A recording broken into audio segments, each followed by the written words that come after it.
나의 생명을 드리니 주 영광 위하여 사용하옵소서. 내가 사는 날 동안에 주를 찬양하며 기쁨의 제물 되리. 나를 받아 주소서.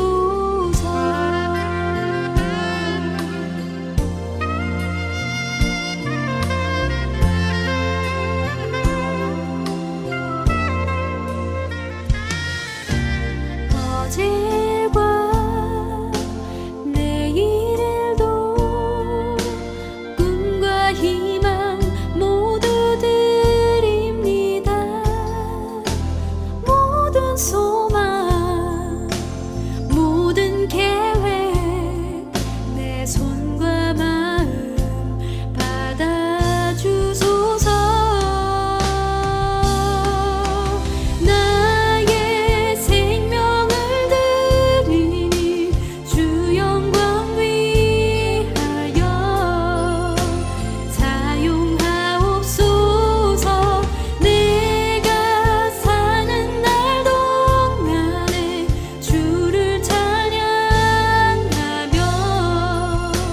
기쁨의 제물 되리. 나를 받아 주소서. 우리 가진 이 모든 것들을 다 주께서 우리에게 주시었네. 몸 밖에 드릴 것이 없으니 내 삶을 받아 주소서. 나의 생명을 드리니 주 영광 위하여 사용하옵소서. 내가 사는 날 동안에 주를 찬양하며 기쁨의 제물 되리. 나를 받아 주소서. 나를 받아 주소서.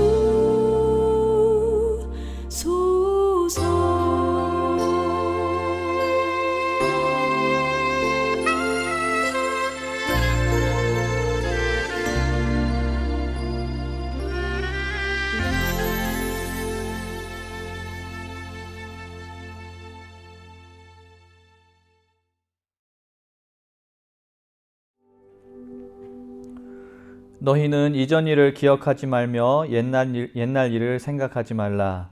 보라, 내가 새 일을 행하리니 이제 나타낼 것이다. 너희가 그것을 알지 못하겠느냐?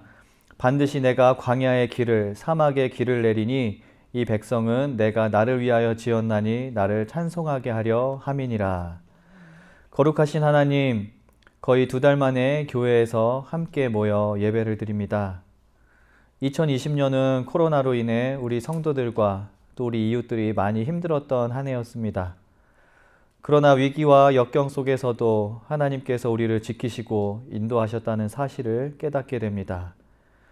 이 시간 주님의 사랑과 은혜를 가슴에 담고 우리 부족하고 또 다칠 수밖에 없는 그런 우리들 겸손한 마음으로 주님 앞에 나옵니다. 우리의 마음과 정성을 다하는 예배가 되게 하여 주시고 주님께서 주시는 말씀과 위로 안에서 새 힘을 얻는 시간 되도록 인도하여 주소서. 예수님 이름으로 기도합니다. 아멘. 네, 오늘 성시는 시편 29편에 있는 말씀입니다. 시편 29편에 있는 말씀 스크린 함께 보시면서 우리 함께 성시 교독하도록 하겠습니다. 하나님을 모시는 권능 있는 자들아, 영광과 권능을 주님께 돌려드리고 또 돌려드려라.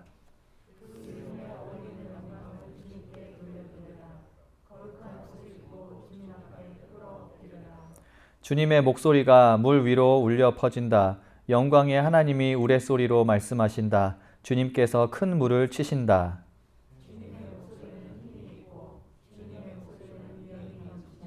주님께서 목소리로 백향목을 쪼개고 레바논의 백향목을 쪼개신다.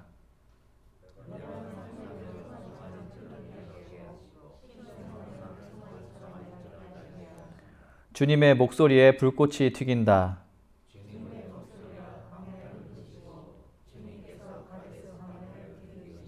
함께요.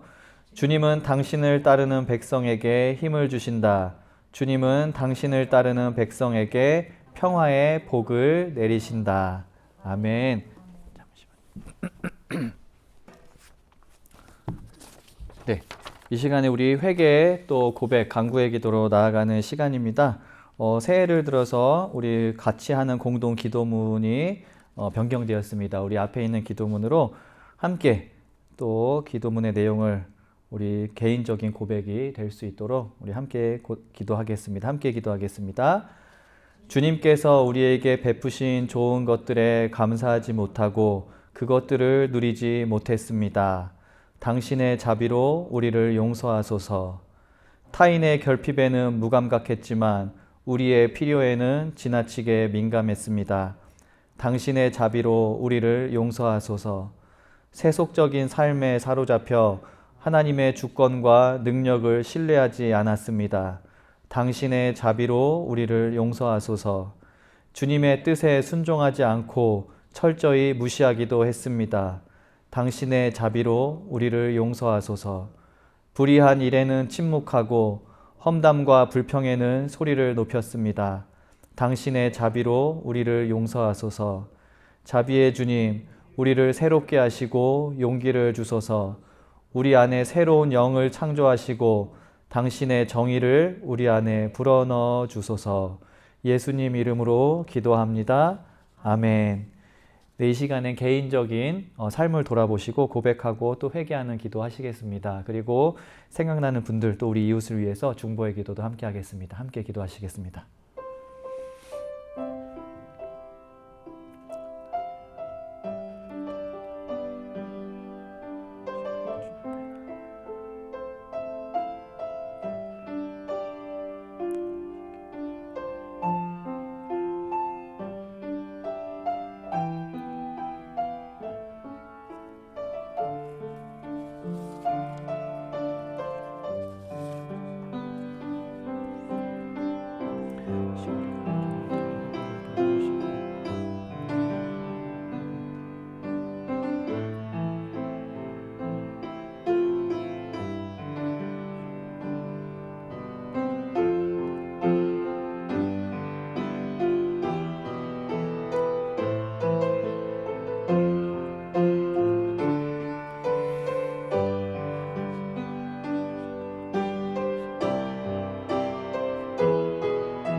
여러분이 전에는 하나님의 백성이 아니었으나 지금은 하나님의 백성이요.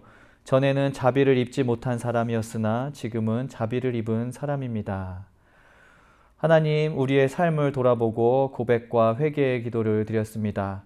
우리가 좁은 마음과 말로 다른 이의 마음을 아프게 한 일, 우리의 행동으로 상처 준 일, 불평과 분노, 용서하지 못하고 게으르고 그런 우리의 모든 잘못을 하나님께 고백하오니 용서하여 주시고, 하나님 우리 안에 정한 영을 창조하사 새롭게 해주시고 선한 열매를 맺을 수 있도록 우리에게 힘을 주시옵소서. 하나님, 이 땅의 평화와 정의를 위해 먼저 기도합니다. 미국 사회가 격동의 정치적 상황을 보내고 있습니다. 선거가 끝난 이후에도 진영 간의 대립이 계속해서 일어나고 있고 또 계층 간의 갈등이 더 커지고 있습니다. 하나님, 우리와 함께하여 주시고 자유와 평등, 평화의 가치가 잘 실현될 수 있는 그런 국가가 될 수 있도록 하나님께서 도우시고 인도하여 주소서. 그리고 정치권이 정치적인 담론과 또 말뿐인 본인들의 이익만을 위한 정책들로 인해 대립하기보다는 일반 시민들의 삶이 반영되고 또 약자들의 이야기에 공감할 수 있는 일들을 할 수 있도록 그들에게 겸손하고 헌신적인 마음을 주시옵소서. 하나님, 또 코로나 재확산으로 인해 많은 이들이 고통을 겪고 있습니다. 이 기도를 계속하고 있는데 언제까지 이 기도를 드려야 될지 저희들 아직도 모르기 때문에 마음이 답답하고 또 힘이 듭니다. 하나님, 우리를 불쌍히 여기시고 백신과 치료제가 잘 보급되고 그 효과가 잘 나타날 수 있도록 주님께서 도우시고, 그리고 무엇보다 지금 이 시간에도 감염되어서 힘든 시간을 보내고 있는 사람들 치료하시고, 또 가족을 잃은 이들 위로하여 주시고, 소외된 곳에서 다른 사람보다 더 힘든 시간을 겪고 있는 사람들, 하나님과 사회와 우리 그리고 이웃들이 잘 보살필 수 있도록 이끌어 주시옵소서. 이 시기를 통해 하나님께서 우리에게 주시는 깨달음이 무엇일지 우리가 겸손하게 고민하게 하시고, 그동안 우리가 잘못 걸어왔던 길은 회개하고 보다 나은 앞날을 위해서 준비할 수 있도록 도와주시옵소서. 하나님, 우리 자녀들을 기억하시어서 그들이 겪고 있는 혼란과 또 아픔을 하나님께서 위로하여 주시고, 우리 자녀들이 서로 위로하고 환영받을 수 있는 그런 공동체가 만들어질 수 있도록 하나님께서 함께해 주시고, 우리 교회가 또한 그 일에 좋은 역할을 감당할 수 있도록 인도하여 주시옵소서. 하나님, 그리고 지금 세계 곳곳에서 사랑받고 돌봄을 받으며 자라야 할 어린이들이 오히려 미움과 학대 가운데 자라기도 합니다. 하나님, 우리 어른들의 완악한 마음을 없애시고 어린이와 청소년들이 보호와 사랑으로 튼튼하게 또 건강하게 잘 자랄 수 있도록 하나님께서 도와주시옵소서. 우리 교회 위에도 은혜로 함께 하셔서 우리가 하나님께서 이루시려는 선한 뜻을 잘 분별하고 서로 협력하며 그 비전을 이루어 갈 수 있도록 힘 주시옵소서. 새로운 가족도 보내주시고 부족한 부분을 우리가 지혜롭게 채워갈 수 있도록 능력도 함께하여 주시옵소서. 하나님, 오늘 예배와 모임이 은혜롭게 또 안전하게 진행될 수 있도록 성령님이 함께하여 주시옵소서. 감사드리며 예수님 이름으로 기도합니다. 아멘. 네, 감사합니다. 오늘 하나님께서 우리에게 주신 말씀은 창세기 1장 1절에서 5절까지의 말씀입니다. 창세기 1장 1절에서 5절까지의 말씀. 저희 오늘은 다 같이 한번 읽어보도록 하겠습니다. 스크린 보시면서 함께 읽을게요. 시작. 태초에 하나님이 천지를 창조하셨다. 땅이 혼돈하고 공허하며 어둠이 깊음 위에 있고 하나님의 영은 물 위에 움직이고 계셨다. 하나님이 말씀하시기를 빛이 생겨라 하시니 빛이 생겼다. 그 빛이 하나님 보시기에 좋았다. 하나님이 빛과 어두움을 나누셔서 빛을 낮이라 하시고 어둠을 밤이라고 하셨다. 저녁이 되고 아침이 되니 하루가 지났다. 아멘. 하나님의 말씀입니다. 창세기 1장 아주 많이 읽은 성서 구절이죠.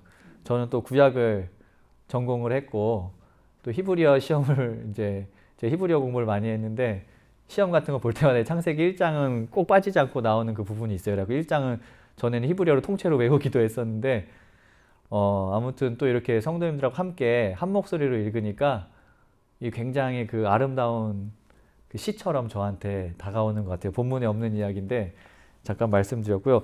너무 오랜만에 이렇게 또 여기서 예배드리고 제가 강단에 물론 매주 여기서 녹화를 했지만 이렇게 같이 서 있어서 그런지 좀 뭔가 몸에 긴장이 되고 저도 좀 그런 것 같아요. 우리 성도님들도 조금 날씨도 춥고 그래서 좀 딱딱하실 것 같은데 우리 잠깐 몸 좀 잠깐 한번 푸시고 네, 좀 릴렉스 하시고 같이 말씀 나누면 좋을 것 같습니다. 그리고 이게 히터가 아침부터 나오거든요. 이제 오랫동안 데펴야 되니까. 그래서 좀 공기가 드라이해서 목이 좀 칼칼하실 수도 있어요. 이게 기침 나오시는 분들은 이게 감기 기운이 있어서 나오시는 게 아니고 드라이해서 나오는 거니까 염려하지 마시고 편안하게 기침하셔도 됩니다.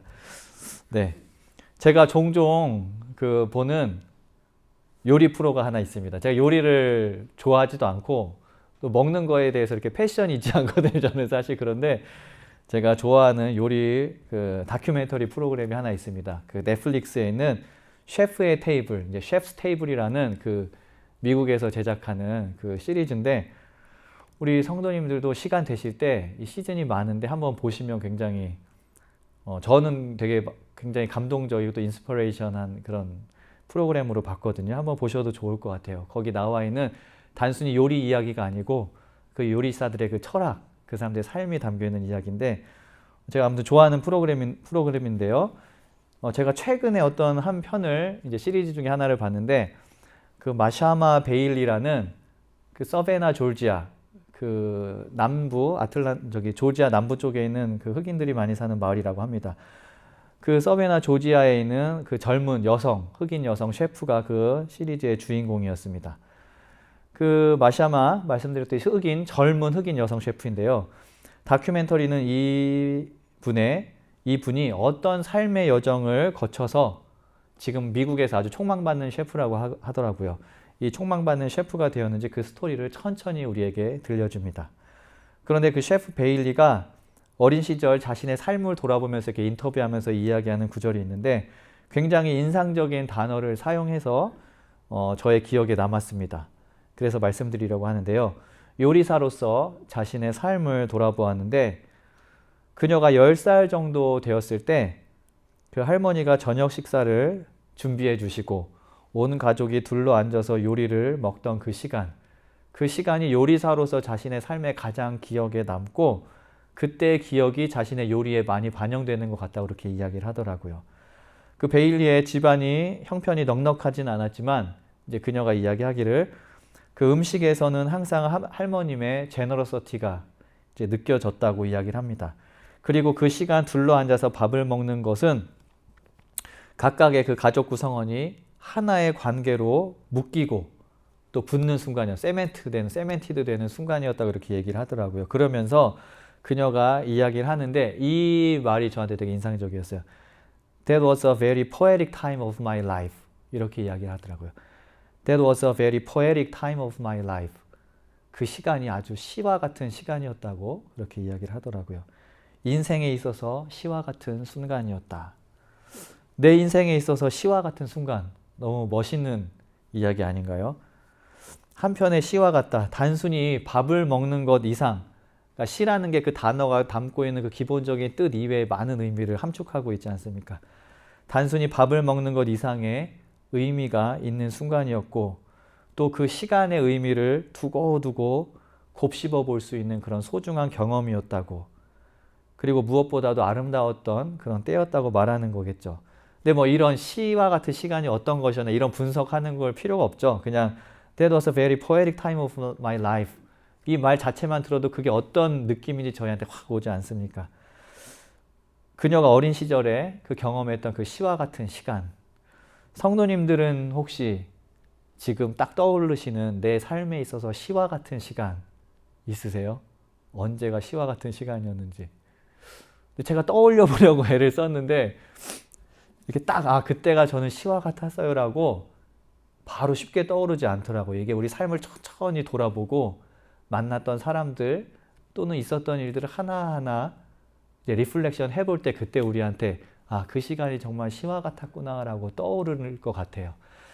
자, 아무튼 성도님들도 그런 시간 한번 생각해 보시고 만약에 혹시라도 없었다면 꼭 찾아내시는 그런 2021년이 되면 좋겠습니다. 그런데 이번 주 말씀을 읽고 또 설교를 준비하면서 또 생각을 했습니다.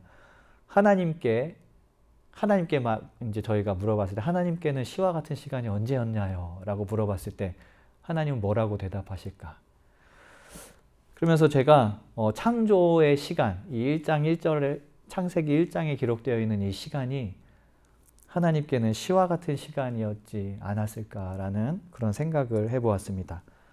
태초에 하나님이 천지를 창조하였다. 땅이 혼돈하고 공허하며 어둠이 깊음 위에 있고 하나님의 영은 물 위에 움직이고 계셨다. 하나님이 말씀하시기를 빛이 생겨라 하시니 빛이 생겼다. 그 빛이 하나님 보시기에 좋았다. 하나님이 빛과 어둠을 나누셔서 빛을 낮이라 하시고 어둠을 밤이라고 하셨다. 저녁이 되고 아침이 되니 하루가 지났다. 오늘 읽은 말씀, 이게 마치 시와 같지 않나요? 이게 문학적인 장르로는 이제 프로스라고 해서 그냥 서술문이에요. 서술문인데 저는 이걸 읽으면서 너무 시와 같은데? 라는 생각을 했습니다. 하나님에 의해서 모든 것이 시작되던 날, 어둡고 공허하고 혼돈한 시공간에 빛이 생기고 질서가 생기던 날, 그리고 이루어진 모든 것들을 보고 좋다고 말하신 그날. 저는 정말 이 창조가 하나님의 시라고 저는 읽힙니다. 창세기 1장, 아까도 말씀드렸지만 아마 성서 전체의 말씀 중에 가장 많이 읽힌 부분이 아닐까 합니다. 예전에 한국에서 고등학교 시절을 보냈던 분들은 다 아실 거예요. 그때 수학 교과서 중에 가장 유명했던 그 참고서가 있었죠. 홍성대, 이름도 안 까먹네. 홍성대 씨가 지은 수학의 정석이라는 책이 있습니다. 그 책을 보면 이제는 딱 이렇게 옆에서 보면은 까매져 있는 부분이 제일 많이 읽은 부분. 어디가 제일 까매져 있냐면은 집합 부분이 항상 제일 까매져 있잖아요. 항상 이제 새로운 마음으로 다시 한번 공부해야지 하면서 이제 집합 부분 보다가 이제 넘어가면서 다시 책 덮고 다시 한번 집합 보고 그러면서 이제 보면은 집합 부분이 제일 까매져 있는데, 아마 성서 중에 그런 집합과 같은 부분을 찾는다면은 창세기가 아닐까 이렇게 생각을 합니다. 성경을 일독하기로 마음먹고 창세기부터 시작을 하죠. 태초에 하나님이 천지를 창조하시니라 했다가 이제 레위기 이제 못 넘어가는 경우가 허다하고, 또 레위기를 넘어갔다고 하더라도 민수기, 신명기 가면서 이제 출애굽기는 이제 재밌으니까 이제 읽죠 보통. 그러다가 넘어가면서 포기하게 되는데, 아무튼 오늘 창세기 1장 저희가 새해 예배당에서를 첫 예배 때 함께 읽었는데 오늘 또 주어진 말씀이기도 합니다. 저희가 오늘 이제 주보에도 나와 있고 스크린에 제일 처음 스크린에도 나와 있었지만, 오늘이 주현절 후 첫 번째 주입니다. 주현 후 첫 번째 주. 주현절이라는 그 절기는 1월 6일이 주현절이에요. 1월 6일이 주현절이고, 그 날로부터 6주, 사순절이 시작되기 전까지 6주간의 절기인데요. 이 절기가 의미가 있는 것은 예수님의 삶을 통해서나 말씀을 통해 드러나신 하나님의 캐릭터, 또는 하나님의 그 네이처, 영어로 네이처나 캐릭터라고 하죠. 하나님의 속성에 대해서, 하나님의 성격에 대해서, 하나님의 정체성에 대해서 저희들이 좀 더 깊이 묵상하는 기간이 바로 주현절이거든요. 그런데 오늘 우리 주현절 후 첫 번째 주일에 우리에게 주어진 말씀이 창세기 1장입니다. 그래서 창조의 말씀을 읽으면서 하나님이 어떤 분이신지를 우리가 함께 고민하고 또 배워보자는 그런 의미가 있는 것 같습니다. 사실은 또 주현절 후 첫째 주는 전통적으로 Baptism of Our Lord라고 해서 예수님의 세례 주간으로 저희가 보통 지켜요. 그래서 저희가 2018년, 2019년 그리고 2020년에는 예수님이 세례 받으셨던 본문을 저희가 읽었어요. 복음서에 나와 있는.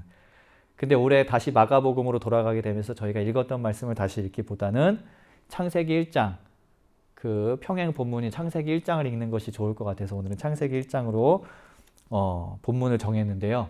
이 본문을 통해서 하나님의 그런 속성이, 하나님의 캐릭터가 어떤지 우리가 다시 한번 생각해 보면 좋을 것 같습니다. 창조, 특별히 창세기 1장과 2장이 선포하시는 하나님의 창조. 이 창조를 생각할 때 저는 혼돈과 공허에서 질서를 만드는 과정, 그것이 창조의 가장 핵심된 내용이라고 말씀이 선포하다고 믿습니다. 창조란 혼돈과 공허에서 질서를 만드는 과정. 성도님들은 창조하면 어떤 그 광경이 떠오르세요?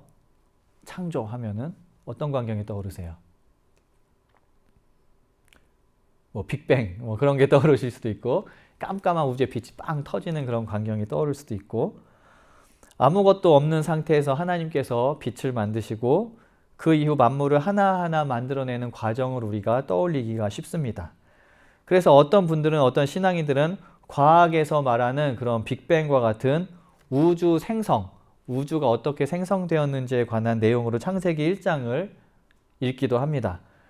아무것도 없는 상태에서 우주와 더 나아가 지구를 구성할 입자가 발생하는 과정, 즉 우주 생성에 대한 과학적인 설명을 창세기에서 찾아내려고 하기도 합니다. 그런데 성서는 과학책이 아니죠. 과학책이 아니기 때문에 성서를 과학책으로만 보고 문자 그대로 이제 과학적인 역사적 사실로 우리가 성서의 본문들을 이해하려고 하면은 우리가 더 많은 오류에 빠지게 되는 경우가 많습니다. 이 성서에 나와 있는 그 문자들이 과학적인 사실과 맞지 않으면은 이게 큰일이 나는 것처럼 생각이 되기도 하고요. 그렇기 때문에 대다수의 성서학자들은 우리가 성서를 읽을 때 문자 너머에 아니면 문자 그 넘어서 그 깊이 있는 그곳에 존재하는 신앙적이고 신학적인 가르침, 그리고 또는 그 글들을 기록한 신앙의 선배들이 어떤 고백을 담아서 이 글을 썼는지 그 사실들을 오히려 저희가 더 깊이 묵상하고 이해해야 한다고 많은 신학자들이 또 성서학자들이 이야기를 합니다. 이런 면에서 볼 때 창세기는 우주가 어떻게 만들어졌는지에 관한 객관적인 사실을 서술한 글이 아니라 그보다는 한편의 시로서 하나님이 어떤 분이신지, 인간은 어떤 존재인지, 그리고 하나님과 그 인간은 어떤 관계에 있는지, 그리고 세계에 관한 상징이고 또 은유이고 또 풍성한 교훈이고 또 하나님의 섭리를 경험한 고대 이스라엘 백성들, 그리고 더 나아가 그 글을 오늘도 읽고 있는 우리들의 신앙 고백으로 그렇게 창조의 내용은 읽혀져야 할 것 같습니다. 우리가 창세기 1장을 자세히 읽어보면 하나님의 창조란 무엇을 만드는 것, 만들어내는 과정에 집중하지 않는다는 것을 우리가 발견하게 됩니다. 무엇을 만들어내는 것에 집중하는 것이 아니라 하나님께서 어떻게 무언가를 변화시키고 어떻게 무언가를 움직이시고 어떻게 섞여 있는 것들을 구별해서 이 과정을 통해서 생명이 존재할 수 있는 세계를 만드시는지 그 이야기를 창조의 이야기는 담고 있습니다. 창세기 1장에서 하나님께서 빛을 만드시기 전에 이미 단어들이 나오죠. 땅이라는 단어가 나오고 수면이라는 단어가 나오고 다른 단어들이 나옵니다. 그런데 이 모든 것들이 혼돈하고 공허하고 흑암에 있다고 기록이 되어 있습니다. 그 상태에서 하나님은 빛을 만드시고 빛을 만드시는 것을 통해 빛과 어두움을 나누시죠. 그리고 오늘 말씀 이후의 창조 과정에서도 하나님은 물이 있는데 물과 물을 나누시고 또 물과 땅을 나누시고 열매들을 종류별로 나누시고 이렇게 나누고 다시 분류하고 또 변화시키시고 움직이시는 그런 일들을 하게 됩니다. 그런데 이 모든 과정을 자세히 들여다보면 이게 무언가를 만들어내는 데 집중하는 과정이라기보다는 이렇게 움직이고 변화시키시고 구별시키시는 걸 통해서 생명이 살 수 있는 환경을 만드시는 과정이라고 우리가 이해할 수 있는 겁니다. 그래서 창조라는 것은 다시 한번 말씀드리지만 생명이 존재할 수 있는 조화롭고 질서가 있는 세상을 만드는 과정, 우리는 그것을 하나님의 창조라고 할 수 있고요. 그 일을 지금도 하시는 분이 하나님이라고 우리는 고백할 수 있는 겁니다. 그래서 창조란 creation out of nothing, 이거에 포커스가 있는 게 아니고 creation out of a world that is wild, formless and void. 그러니까 아무것도 없는 상태에서 만들어내는 것만이 창조가 아니고 세상이 있는데 이게 와일드한 세상이고 formless한 세상이고 void, meaningless한 세상이라는 거죠. 근데 이 세상으로부터 무언가 의미가 있고 생명이 있는 세상으로 만들어내는 과정, 그것이 바로 하나님의 창조라는 이야기입니다. 여기서 우리가 약간 그 테크니컬한 부분을 하나 이제 생각해 보려고 하는데요. 그 히브리어 이제 창세기 1장에 쓰여져 있는 그 히브리어 성경을 보면은 제일 처음 나온 단어가 베레시트라는 단어가 나옵니다. 베레시트인데 이게 in the beginning으로 번역된 단어예요. 베레시트. 근데 베라는 단어가 한 단어고 라샤트라는 단어가 한 단어, 이 두 단어가 합쳐서 베레시트라는 단어가 됐거든요.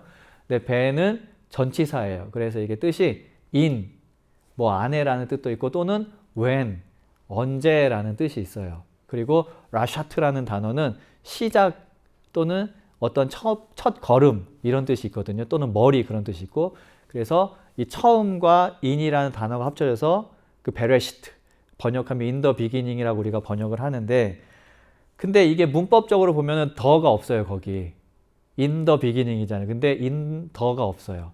저희들이 in the beginning 하면 그 태초의 창조를 우리가 생각하게 되죠. in the beginning 하니까 태초의 창조를 생각하게 되는데 그 더가 없기 때문에 성서학자들이 이게 반드시 그 우주가 생성되는 그 첫 순간이 아닐 수도 있다. 그래서 이 번역을 요즘은 성서학자들이 어떻게 많이 번역을 하면은 when God created something 이렇게 번역을 해요. 하나님께서 무언가를 창조하셨을 때 라고 번역을 합니다. 하나님께서 무언가를 만드셨을 때, 창세기에는 하늘과 땅을 만드셨을 때. 그래서 그 베레시트라는 단어가 창세기 1장 1절뿐만 아니라 성서에 여러 번 나오는데 언제 나오냐? 이스라엘의 새로운 왕이 통치를 시작했을 때, 그 땅에 새로운 계절이 시작되었을 때, 이런 새로운 시작을 의미할 때 그 베레시트라는 단어들이 나와요. 그래서 보면은 하나님께서 창조를 하시는데 이 창조가 꼭 우주를 처음에 창조하실 때 시작되고 끝난 게 아니고 지금 이 순간에도 여러 가지 일들을 통해서 하나님께서 창조의 일을 하고 계신다라고 우리가 이해할 수 있는 겁니다. 요컨대 세상이 시작되었을 때 그 창조뿐만 아니라 다양한 순간 우리가 경험할 수 있는 창조를 우리는 하나님의 창조라고 고백할 수 있는 겁니다. 그런데 그 창조의 순간 하나님께서 어떤 일을 하셨다고요? 제가 말씀드렸습니다. 혼돈과 공허, 황량함 또는 야만스러움을 변화시키셔서 빛을, 그리고 질서를, 그리고 조화, 할모니를, 그리고 아름다움을, 그리고 궁극적으로 생명을 만드셨다는 겁니다. 성도님들, 우리 각자의 삶을 돌아보시고 또 지금 세상이 돌아가는 그 형편을 가만히 바라보시면 그 상태가 어떤가요? 지금 내 삶의 상태가 어떻고 세상의 상태가 어떻다고 보세요, 성도님들은? 글쎄요, 잘은 모르겠지만 내 인생이 또는 내가 살고 있는 이 세상이 조화롭고 질서를 이루고 아름답게 잘 돌아간다 라고 말할 분들이 많지는 않으실 것 같아요. 우리가 세상 참 잘 돌아간다 이렇게 얘기할 때 정말 잘 돌아간다고 해서 얘기하지 않아요. 잘 돌아간다라고 했을 때 보면 이게 조화가 없고 질서가 없고 아름다움이 없다고 우리가 많이 평가를 하는 것 같습니다. 그리고 지난 한 주 한국의 그런 기사들의 헤드라인, 또 미국의 그런 뉴스들의 헤드라인을 장식했던 가장 컸던 두 가지 이슈만 봐도 세상이 참 아픈 부분이 많이 있는 것 같습니다. 한국에서는 지난주에 20개월이 채 안 된 아기를 학대하여서 죽음에 이르게 한 양부모의 이야기가 계속해서 그 탑 기사로 오르내렸죠. 그 부부가 신앙인이었고 또 남편은 기독교 방송국에서 일을 했었고 또 그 두 부모의 부모님 중에 그 아버님들이 다 목사라는 사실이 또 밝혀지면서 많은 사람들이 그 충격과 경악을 금치 못했습니다. 저 또한 마음이 너무 아프고 또 한 명의 신앙인으로서 부끄럽고 또 모든 어린이들에게 미안한 그런 마음도 들었습니다. 그리고 저희가 예전에 라운드 테이블을 할 때 인간이 과연 선하게 창조되었는데 나쁜 영향으로 악하게 바뀌었는지, 아니면 인간이 악하게 창조되었는데 그래도 선한 영향을 받아서 좋게 변화되었는지, 이런 토론을 한 적이 있어요. 그런데 우리 김경숙 사모님께서는 성악설을 조금 더 그때 지지하셨었어요. 저는 성선설을 조금 더 지지하고. 그런데 이런 일들을 바라보면서 정말로 인간이 과연 선하게 창조된 게 맞는지라는 그런 생각이 들 정도로 사실은 저한테 굉장히 충격적인 그런 일이었습니다. 그리고 또 지난 목요일, 또 수요일 목요일, 또 미국 의회를 불법적으로 또 점령한 그런 이제 폭력 사태를 또 보면서 이제 뭐 그런 사태의 또 이면에 있는 어떤 그런 백인 우월주의라든가 아니면 또 잘못된 그런 종교적인 신념들, 이제 이런 것들을 또 바라보면서 마음이 아프고 또 슬프고 또 화가 나기도 하고 또 부끄럽기도 한 그런 또 한 주를 보냈습니다. 또 이것뿐만이 아니죠. 2020년 저희가 지난 한 해를 돌아보면은 그때로부터 지금까지도 이어지는 코로나19로 인한 그런 혼돈, 또 생명의 파괴, 이 모든 문제들이 우리에게 아직까지도 그 어렵고 버거운 문제로 남아 있습니다. 그리고 이런 외부적인 어려움뿐만 아니라 우리 개인적인 삶을 돌아봐도 우리는 각자 다 질서가 깨지고 또는 조화가 무너진 그런 위기 또는 어려움에 직면한 분들도 분명히 계실 거라고 저는 생각을 합니다. 근데 이 시점에서 우리가 하나님의 창조에 대해서 읽고 묵상하는 것이 어떤 의미가 있나? 어두움, 혼돈, 공허, 황량함으로부터 질서, 조화, 아름다움을 만들어내시는 하나님이란 나에게 어떤 존재인가? 그런 하나님을 믿는 우리는 그런 하나님이 어떤 의미가 있다고 고백할 수 있는가? 우리는 보다 더 깊게 묵상해야 한다고 저는 생각합니다.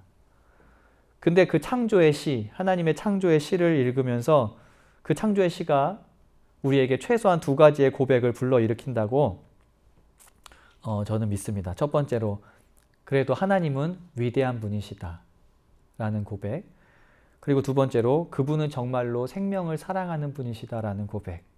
이 창조의 시를 천천히 읽어보면은 하나님은 위대하시다, 그리고 하나님은 생명을 사랑하신다 라는 고백이 우리 마음으로부터 일어날 거라고 믿습니다. 하나님이 위대하다는 고백, 하나님이 위대하시다는 것은 어떤 의미일까요? 하나님이 위대하시다는 것은 하나님이란 분은 우리가 맞닥뜨리고 있는 어떤 고난과 역경보다 하나님께서 더 크신 존재라는 것, 그것이 바로 하나님께서 위대하다는 그런 고백이라고 저는 믿습니다. 우리가 앞으로 마주할 어떤 어려운 일들보다 더 위대한 분이 하나님이시다라는 것, 우리가 지금 겪고 있는 어떤 역경보다 더 위대한 분이 하나님이시다 라는 그 고백이 바로 하나님은 위대하다라는 고백인 것 같습니다. 성도님들, 우리 앞에 있는 혼돈과 무질서 그리고 야만스러움, 그것들이 어떤 것이건 그것보다 더 크신 분이 하나님이십니다. 우리가 겪고 있는 혼돈과 무질서 그리고 야만스러움, 그런 것들을 다시 한번 질서와 조화와 아름다움으로 만드실 분이 하나님이십니다. 우리 모두 이 사실을 신뢰하시기 바랍니다. 그리고 그 신뢰가 질서와 조화와 아름다움을 향한 삶의 에너지로 변화가 되길 원합니다. 그래서 우리도 하나님과 함께 그 일을 해나가기를 소망합니다. 위대하신 창조의 하나님께서 궁극적으로 만들어내시기 원하는 것은 혼돈 가운데 작지만 그 틈을 비집고 자라나는 생명의 새 싹이라는 사실을 우리가 신뢰하고 믿기를 원합니다. 그래서 딱딱하고 굳어져 있는 세상인 것 같지만, 그리고 우리 삶이고 우리 마음인 것 같지만, 그 안에 분명히 틈을 내고 그 안에서 생명이 자라날 수 있게 지금 그 일을 하나님께서 하고 계시다는 사실 신뢰하시고 우리도 그 일에 동참할 수 있기를 원합니다. 성도님들, 재미있는 이야기가 있습니다. 한 가지 이야기를 들려드릴 텐데요. 유대교 랍비들이 그 구약 성서를 이제 주석한 그 주석서들이 있어요. 현대 신학자들 말고 랍비들이 주석한 성서들이 있는데, 그 제너시스 랍바라는 유명한 창세기 주석이 있습니다. 근데 그 주석에 보면 이런 내용이 있어요. 하나님께서 세상을 창조하실 때 미리 계획을 세우시고 연습을 하시고 실험을 하셨다는 거예요. 단어가 정말로 플래닝, 그다음에 프랙티싱, 그리고 익스페리멘팅 하셨다고 이렇게 돼 있어요. 그런데 몇 번을 실험하셨냐면은 974번을 실험하셨다고 그 주석에 되어 있어요. 하나님께서 창조하시기 전에 974번을 예행 연습을 하셨다는 거죠, 한마디로. 그리고 974번을 하신 이후에 이제 됐다 해서 빛이 있어라 라고 말씀을 하셨다는 거예요. 그게 이제 우리의 기록된 창조라는 거죠. 근데 이 유대교 주석을 우리가 이제 뭐 믿어야 될지 잘 모르겠는데, 아무튼 그렇게 이제 해석을 한 그 랍비가 있는데, 근데 이게 뭐 몇 번을 실험을 했냐, 이게 진실이냐 거짓이냐를 따지는 게 중요한 게 아니고, 그 주석서가 말하는 포인트는 뭐냐면요, 하나님은 그냥 막 하시는 분이 아니고 분명히 계획하시고 그 다음에 준비를 하시고 충분히 준비가 되었을 때 적절한 순간에 결단을 하시고 빛이 있어라 라고 결단 이후에 실행을 하신다는 분이라는 거죠. 그리고 또 한 가지 중요한 사실은 실행을 하신 이후에 일어난 일들, 계획대로 됐겠죠. 그것들이 보셨을 때 계획대로 됐지만 다시 한번 그걸 보면서 좋다 라고 말하시는 분이 하나님이라는 사실입니다. 그래서 하나님은 플랜하시고 그 다음에 액트 하시고 그리고 딜라이트 하시는 분이라는 사실이죠. 그래서 창조는 다음에 세 단어로 표현할 수 있을 것 같아요. God prepares, God acts, God delights. 그리고 우리는 모두 또 다른 이 과정, prepare하고 act하고 또 delight 하신 이 과정, 어떤 과정 가운데 우리는 있다고 저는 믿습니다. 하나님께서 지금 어떤 과정을 우리 삶 가운데 행하고 계시는지, 아니면 우리 사회에 행하고 계시는지 우리는 분명히 알 수 없습니다. 하지만 분명히 하나님께서 지금 플래닝을 하시건 지금 액트를 하시는 순간이건 아니면 지금 보시고 좋다고 말씀하시는 순간이건 우리는 분명히 그 어느 순간인가 위치하고 있다는 사실, 하나님께서 그 가운데 계시다는 사실 분명히 신뢰하시고 우리 성도님들 모두 힘을 내시기 바랍니다. 조금 강한 단어이지만 저는 지금의 세상이 야만의 세상이라고 저는 생각을 합니다. 너무 야만스러운 일들이 많이 일어나고 있는 것 같아요. 하지만 우리는 이 야만의 세상에서 그 안에 작게 숨어있는 생명의 싹을 찾아야 합니다. 그리고 하나님과 같이 성령님과 같이 그 생명의 싹을 아름답고 튼튼하게 키워야 합니다. 창조의 하나님께서는 우리를 이런 고백과 이 일에 초대하고 계십니다. 우리가 직면한 어떤 어려움보다 크신 하나님을 신뢰하고 보이지 않는 것 같은 작은 생명의 싹을 찾아서 더 튼튼히 키워내는 일. 우리 각자가 한 주간 살아갈 삶의 현장에서 이 신뢰 그리고 이 사역의 동참 이것들이 시작되고 또 결실을 맺을 수 있기를 간절히 소망하고 기도합니다. 함께 기도하시겠습니다. 하나님, 세상 가운데 또 우리 삶 가운데 생명을 창조하신 하나님께 감사를 드립니다. 생명을 없애려고 하는 그런 수많은 어두움의 그런 힘들이 있습니다. 하나님, 그 힘들을 우리가 이겨내고 하나님께서 주시는 힘으로 말미암아 새로운 생명을 찾아내고 또 키워낼 수 있는 그런 삶을 살아갈 수 있도록 주님께서 힘주시고 인도하여 주시옵소서. 말씀 가운데 잘못 전한 것 있으면 하나님께서 지워주시고 또 주님께서 원하시는 것들만이 우리 삶 속에 자리 잡을 수 있도록 인도하여 주시옵소서. 감사드리며 예수님 이름으로 기도드립니다. 아멘. 네, 우리 함께 일어나셔서 찬송가 1장 찬양하시며 봉헌하도록 하겠습니다.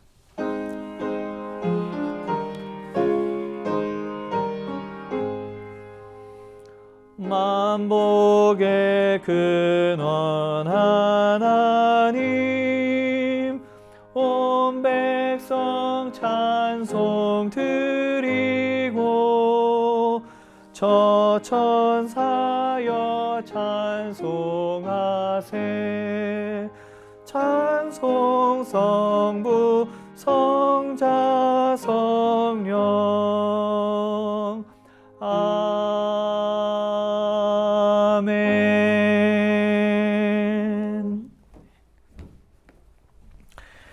하나님의 은혜와 축복으로 아무 가진 것 없이 태어난 우리가 지금의 삶을 누리고 있음을 기억하고 감사드립니다. 하나님, 우리 가진 것 모든 것 창조하시고 우리에게 허락하신 분 하나님임을 기억할 수 있게 해주시고 우리가 주신 생명에 또 주신 물질에 주신 여러 가지 좋은 것들에 부끄럽지 않도록 많은 것을 나누고 전하며 살아갈 수 있도록 인도하여 주시옵소서. 감사한 마음으로 드리며 우리의 기도 제목 또한 하나님께 함께 올려드립니다. 우리 베델교회 가족들이 걱정하거나 고통당하지 않도록 또 물질적인 결핍을 경험하지 않도록 도우시고 오늘보다 내일의 삶이 영육간에 더욱 풍성하게 인도하여 주소서. 예수님 이름으로 기도드립니다. 아멘.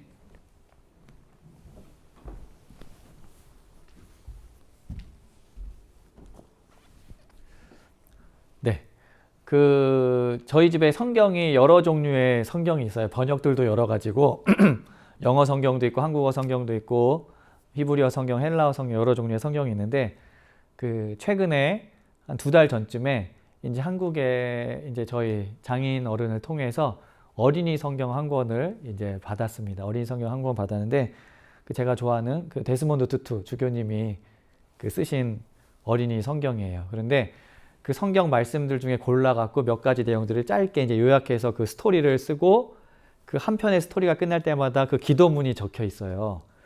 근데 제가 그 어린이 성경책을 쭉 읽으면서 너무 큰 감동을 받았는데 내용도 내용이지만 기도문에서 큰 감동을 받았어요. 그런데 왜 감동을 받았냐면은 그 기도문들을 하나하나 읽었을 때 딱 처음에 드는 제 머릿속에 딱 드는 생각이 기도가 이기적이지가 않다 라는 생각이 들었어요. 근데 너무 신기하죠. 기도문을 읽고 그 기도문을 몇 편의 기도문을 읽었는데 처음 드는 생각이 기도가 이기적이지가 않네 라는 생각이 들어요. 저희 와이프가 보고 제가 이거 봐봐, 기도가 너무 이기적이지가 않아. 그러니까 저희 와이프가 정말 그래, 이기적이지가 않아 그래요. 근데 그걸 보니까는 도대체 그동안 우리 기도가 얼마나 이기적이었나라는 생각을 하게 되더라고요. 성도님들 기도하시면서 이기적이지 않은 기도는 어떤 기도일까 한번 생각해 보시면 좋겠어요. 그리고 예수님이 우리 삶 속에 들어와서 사신다는 것들, 예수님의 살과 피가 우리의 살과 피가 된다는 것은 우리가 이기적이지 않은 삶을 사는 거잖아요. 그 생각을 하시고 우리가 기도하실 때, 또 삶을 살아가실 때 우리가 일을 할 때도 내가 이기적으로 일을 하지 않았어. 기도할 때도 나 이기적인 기도가 아니었던 것 같아. 무언가를 할 때 나는 이 일을 이기적인 마음으로 하지 않았어. 이런 생각들 우리 마음속에 계속해서 고백되어지고 그게 우리 삶이 되면 참 좋겠다는 그런 생각을 했습니다. 우리 그런 마음으로 성찬 함께 임하시길 원합니다. 함께 기도하겠습니다. 구원과 평화의 하나님, 예수 그리스도의 십자가와 부활을 통하여 영원한 삶의 은총을 베풀어 주시고 거룩한 성찬을 통해 우리의 영을 생명의 양식으로 채워주시니 감사드립니다. 주님의 살과 피를 나눌 때 우리 가운데 함께 하시며 우리의 심령을 정결케 하여 주시옵소서. 우리도 주님 안에서 한 몸을 이루어 가난한 자에게는 복음을, 눈먼 자에게는 보게 함을, 눌린 자에게는 자유함을 전하는 제자로 살아가기 원합니다. 주의 백성과 함께하여 주시옵소서. 우리를 구원하신 예수님 이름으로 기도드립니다. 아멘.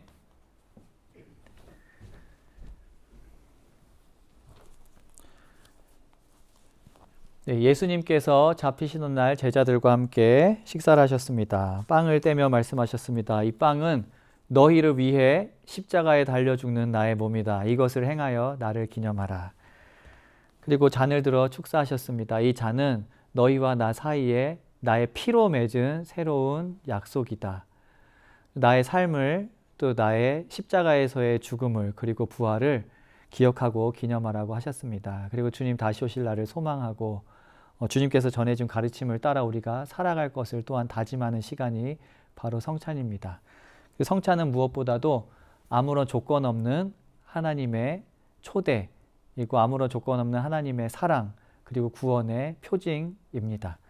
우리가 오늘은 그 일회용 성찬이 아직 준비가 되지 못했기 때문에 우리 함께 성찬을 나누진 않겠습니다. 하지만 우리가 다음 주부터 또 다시 시작될 그 성찬의 의미가 무엇인지 또 성찬을 통해 우리에게 주어지는 하나님께서 주신 깨달음이 무엇인지 우리가 또 간절히 원하는 마음으로 이 시간 함께 기도하면 좋겠고요.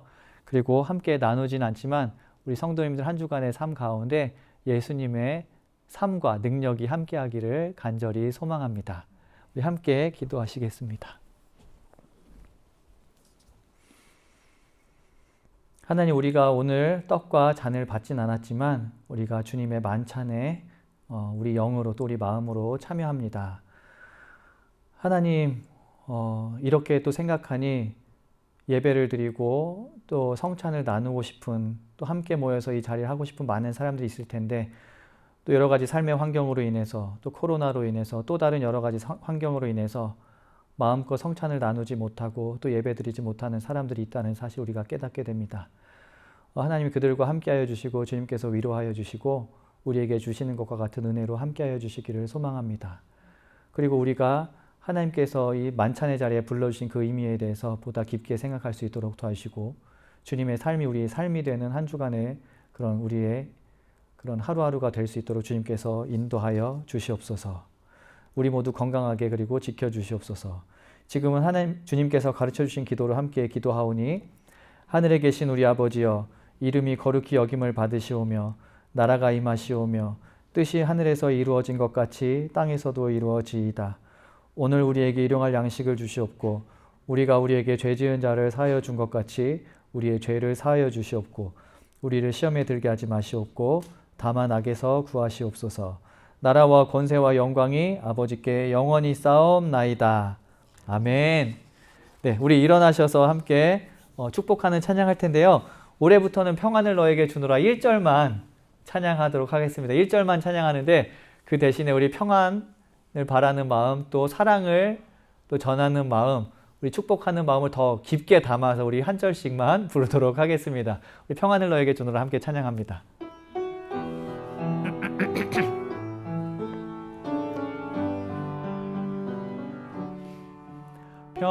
평안을 너에게 주노라 세상이 줄 수 없는 세상이 알 수도 없는 평안 평안 평안 평안을 내게 주노라. 아멘. 주님께서 우리 앞에 계셔서 우리를 좁고 바른 길로 이끄소서. 주님께서 우리 곁에 계셔서 우리 손을 붙드시고 용기를 주소서. 주님께서 우리 아래에 계셔서 우리가 넘어질 때 받으시며 희망 잃지 않게 하소서. 주님께서 우리 위에 계셔서 우리 일상의 모든 순간을 거룩하게 하소서. 주님께서 우리 안에 계셔서 우리가 그리스도의 열매를 맺게 하소서. 성삼위 하나님의 생명과 사랑과 동행의 축복이 지금부터 영원까지 우리와 함께하길 간절히 기원하옵나이다. 아멘.